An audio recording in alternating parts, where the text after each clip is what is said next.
Radio 2M, le journal du web avec Issane Benbel. Bonjour à tous, bienvenue dans un monde sans frontières, celui qui bouscule les codes et qui choisit son actualité. On pose les stylos et on active la connexion. On commence avec cette affaire qui fait grand bruit, on l'appelle l'affaire du bisou en Tunisie. Un franco-algérien et une tunisienne ont été incarcérés pour s'être embrassés à la sortie d'une boîte de nuit près de Tunis.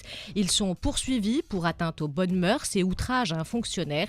Une histoire qui attise les tensions dans un pays où les avancées sociétales sont remises en cause. Le couple qui a fait appel a été condamné à 3 mois de prison ferme pour la femme et 4 mois et demi pour l'homme.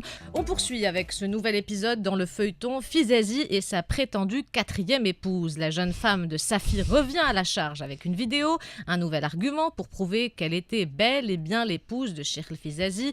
Celui-ci jusque-là nié en bloc la version de Hanan.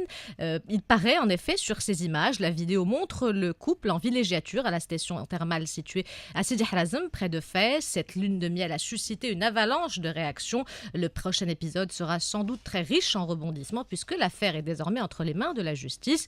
Face à toutes ces accusations, une enquête a été ouverte. Il faut se méfier de ce qui circule sur les réseaux sociaux. Un document diffusé à large échelle parlant de frais d'inscription s'élevant à 20 000 dirhams pour rejoindre l'ENCG de Stat est une histoire montée de toutes pièces. Le document soulignait que suite à l'insuffisance de ressources financières disponibles, le réseau de l'École nationale de commerce et de gestion du Royaume a décidé d'appliquer des frais d'inscription à partir de la promotion 2017-2018. Eh bien, c'est une fausse information et une fausse déclaration. Le document est un fake, c'est ce que confirme Mohamed Ben Chkroun, le directeur de l'établissement, dans une déclaration au site Le 360.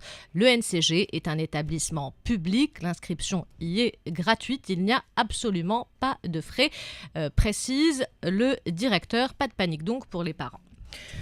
On termine avec cette bonne nouvelle pour les fans de Saad El Mjarrad. L'artiste ne porte plus de bracelet électronique. Contacté par 2M.ma, maître Éric Dupond-Moretti a affirmé que le chanteur marocain peut désormais circuler librement. Oui, Saad n'a plus de bracelet, je vous le confirme, a-t-il indiqué à nos confrères de 2M.ma, tout en affirmant que l'enquête est toujours en train d'évoluer. Sans vouloir donner plus de détails, le chanteur est toutefois interdit de quitter le territoire français et doit rester à la disposition de la justice française.